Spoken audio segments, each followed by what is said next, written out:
Hello students, आज हम लोग सामान्य विज्ञान के 50 महत्वपूर्ण प्रश्नों को देखेंगे जो बार बार एग्जाम्स में पूछे जाते हैं और आने वाले एग्जाम में भी पूछा जाएगा।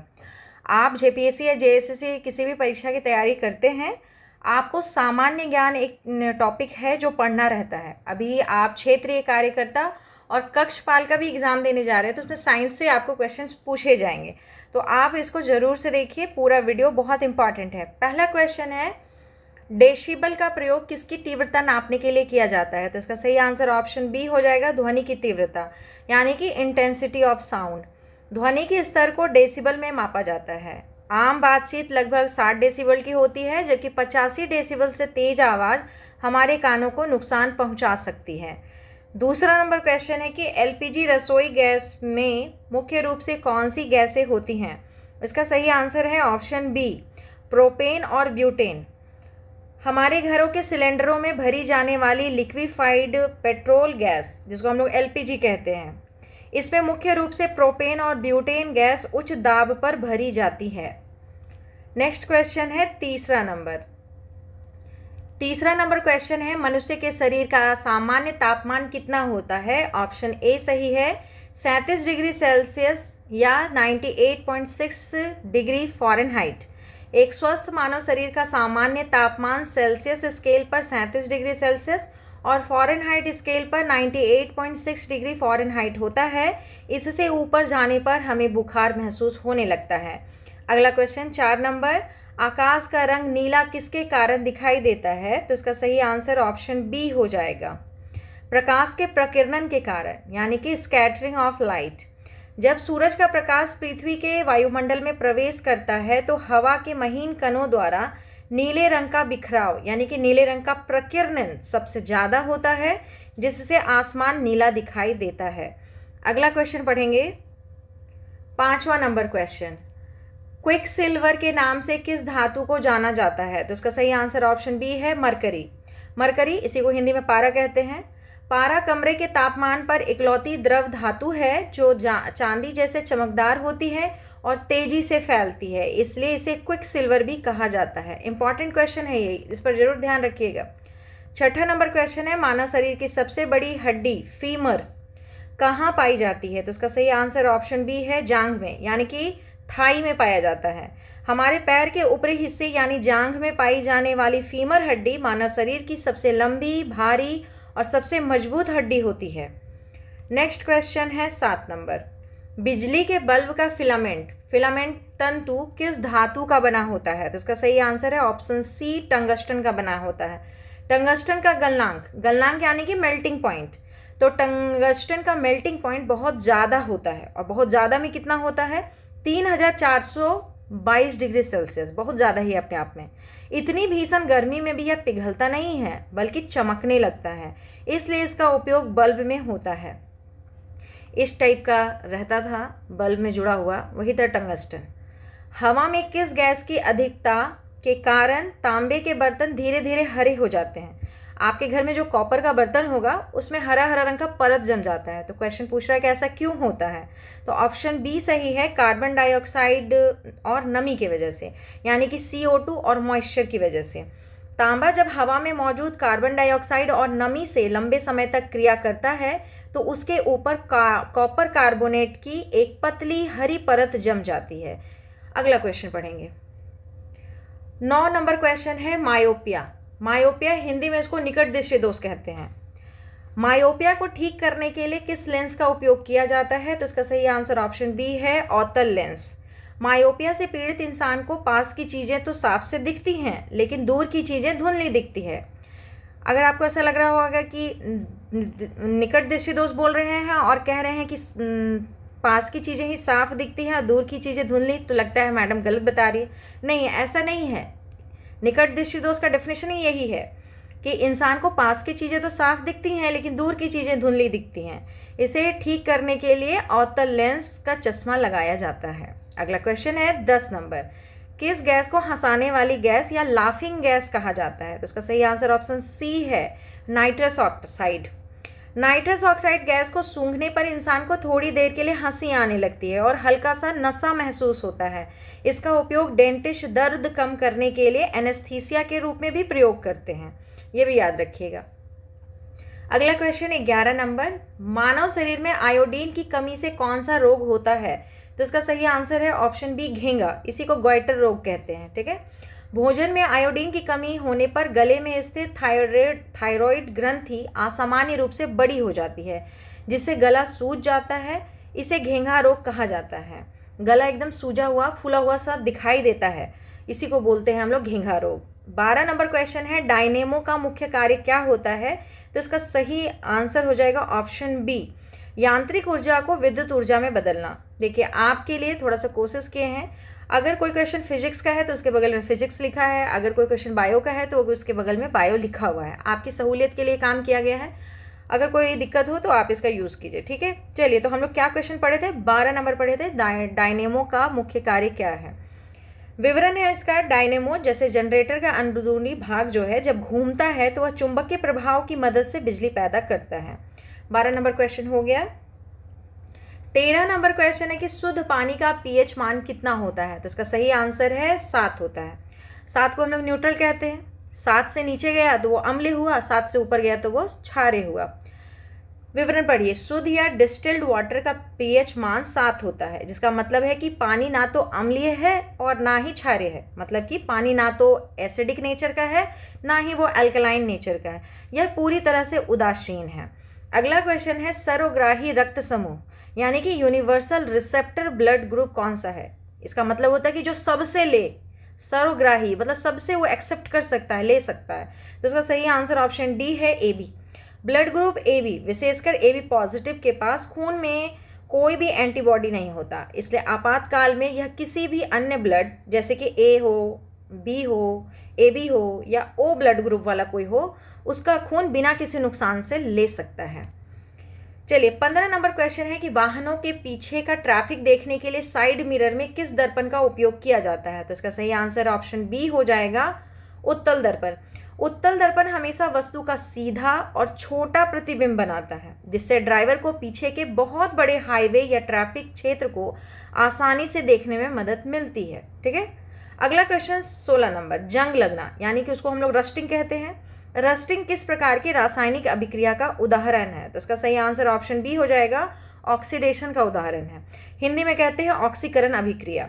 जब लोहा हवा के ऑक्सीजन और नमी के संपर्क में आता है तो वह धीरे धीरे हाइड्रेटेड आयरन ऑक्साइड में बदल जाता है। देखिए, इसको हम अंडरलाइन कर दिए हैं, याद रखिएगा कि धीरे धीरे क्या होता है, हाइड्रेटेड आयरन ऑक्साइड में वो बदल जाता है, जिसे हम जंग कहते हैं।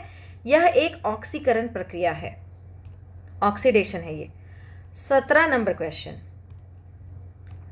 पेनिसिलिन नामक प्रसिद्ध एंटीबायोटिक किससे प्राप्त की जाती है? तो इसका सही आंसर ऑप्शन सी है, फंगस से। फंगस को हिंदी में हम लोग कवक कहते हैं। जो स्टूडेंट हिंदी के हैं वो हिंदी वाले वर्ड पे ध्यान रखिए, और जो स्टूडेंट इंग्लिश के हैं वो इंग्लिश पे ध्यान रखिए, ताकि दोनों का काम एक ही वीडियो देखने से चल जाए। विवरण देखिए, अलेक्जेंडर फ्लेमिंग ने दुनिया की पहली जीवन रक्षक एंटीबायोटिक दवा पेनिसिलिन को पेनिसिलियम नोटेटम नाम के एक फंगस से खोजा था। ठीक है, फिर से एक बार नाम दोहरा देते हैं, पेनिसिलियम नोटेटम नाम के एक फंगस से खोजा था। 18 नंबर क्वेश्चन है कि पानी की बूंदों का गोल होना किस भौतिक परिघटना के कारण होता है? तो इसका सही आंसर ऑप्शन सी हो जाएगा, पृष्ठ तनाव। पृष्ठ तनाव को इंग्लिश में सरफेस टेंशन कहते हैं। पृष्ठ तनाव के कारण द्रव की सतह हमेशा अपना क्षेत्रफल सबसे कम रखने की कोशिश करती है। क्योंकि ज्यामिति में गोले का क्षेत्रफल सबसे कम होता है, इसलिए बूंदा जो है वो गोल हो जाता है। पानी का जो बूंदा है वो गोल हो जाता है। 19 नंबर क्वेश्चन है, अग्निशामक यंत्रों जिसको हम लोग फायर एक्सटिंग्विशर कहते हैं, फायर एक्सटिंग्विशर्स में आग बुझाने के लिए किस गैस का उपयोग किया जाता है? तो इसका सही आंसर ऑप्शन सी है, carbon dioxide. Carbon dioxide gas हवा से भारी होती है। जब इसे आग पर छिड़का जाता है तो वह आग के चारों ओर एक कंबल बना लेती है, जिससे आग का ऑक्सीजन से संपर्क टूट जाता है और आग बुझ जाती है। 20 नंबर क्वेश्चन, इंसुलिन हार्मोन शरीर की किस ग्रंथि द्वारा स्रावित किया जाता है, यानी कि किससे वो निकलता है? तो इसका सही आंसर ऑप्शन बी है, अग्नाशय। अग्नाशय को इंग्लिश में पैंक्रियास कहते हैं। अग्नाशय के अंदर मौजूद विशेष बीटा कोशिकाएं इंसुलिन बनाती हैं, जो हमारे खून में ग्लूकोज यानी कि शुगर के लेवल को बढ़ने से रोकता है। 21 नंबर क्वेश्चन है, वर्षा की बूंदें गिरने पर मिट्टी से आने वाली सौंधी महक का क्या कारण है।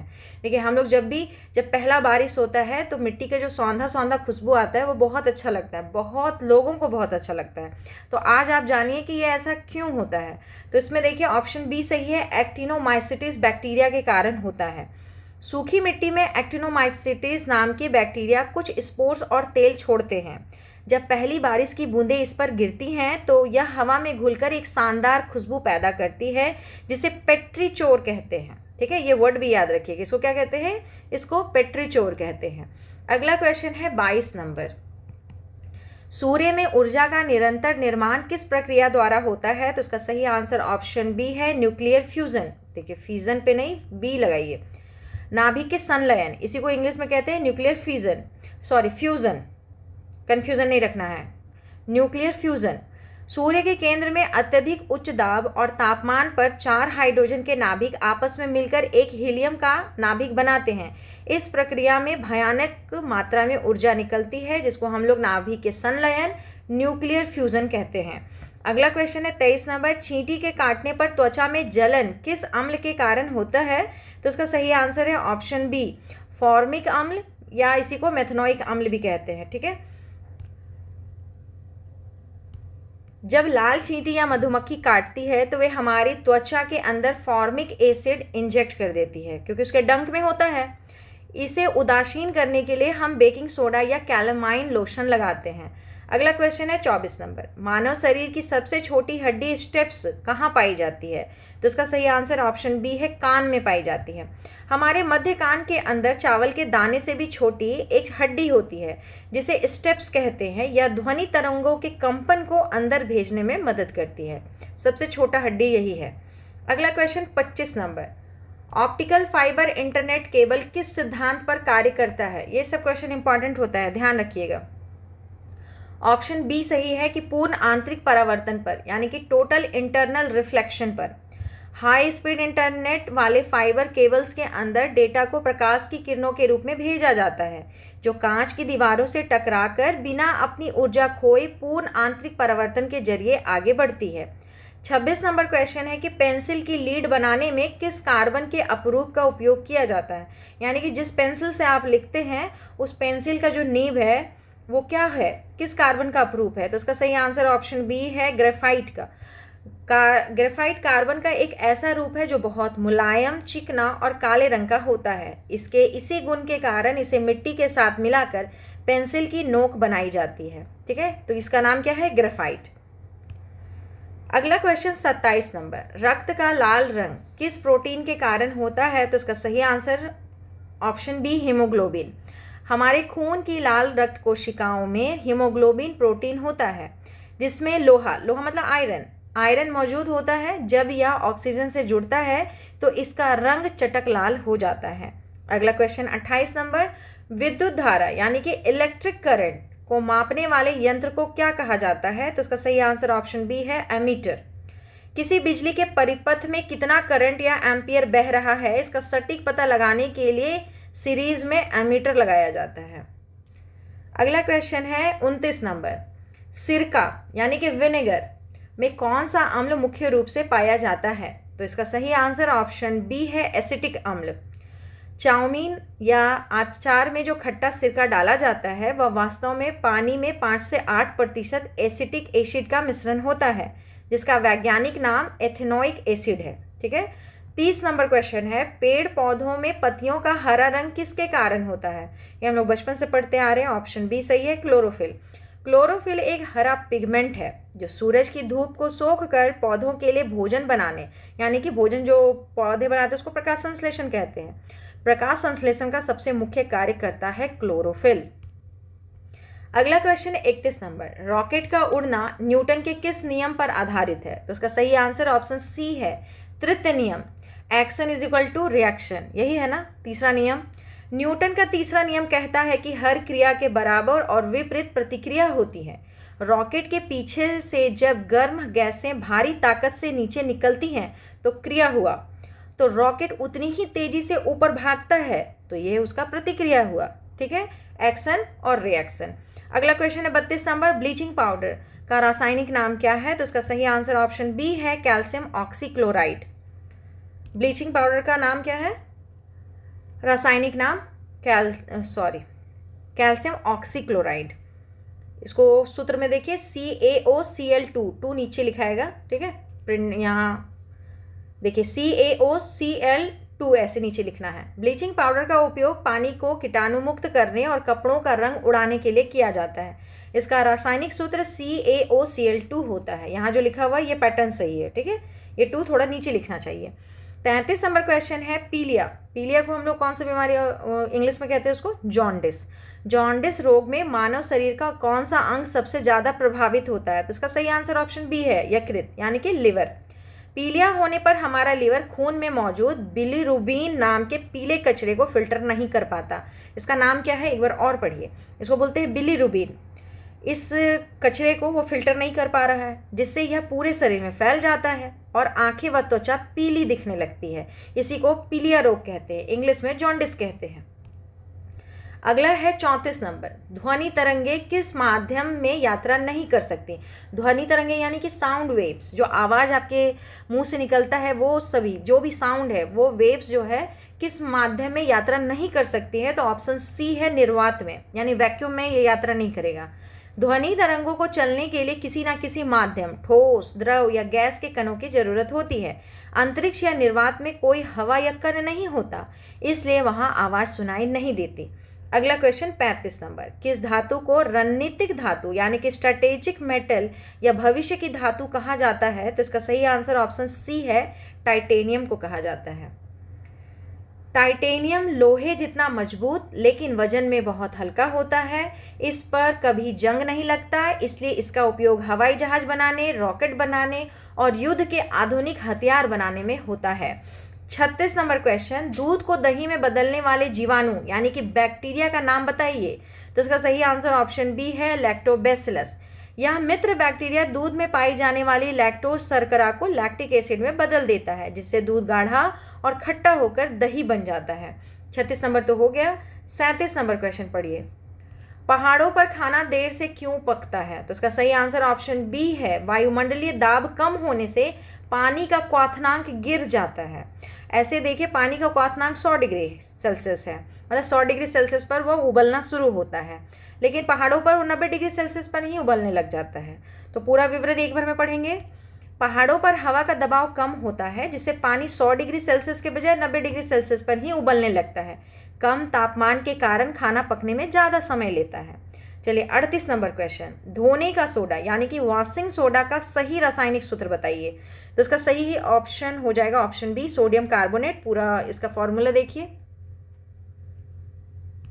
इसका फॉर्मूला है Na2CO3। 2 को नीचे लगाइएगा, 3 को भी नीचे लगाइएगा, 10 ठीक है, H2O। Na2CO3 × 10H2O।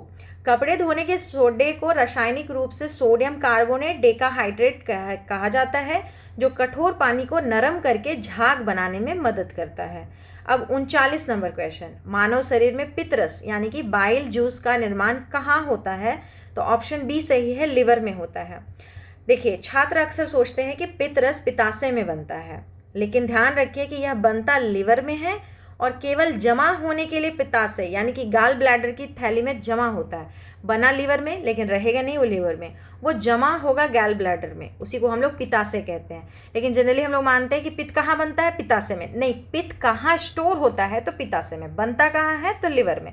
चलिए 40 नंबर क्वेश्चन पढ़ेंगे कि तारों का टिमटिमाना यानी ट्विंकलिंग ऑफ स्टार्स प्रकाश की किस घटना के कारण होता है? तो इसका सही आंसर ऑप्शन बी हो जाएगा, प्रकाश का अपवर्तन यानी कि एटमॉस्फेरिक रिफ्रैक्शन।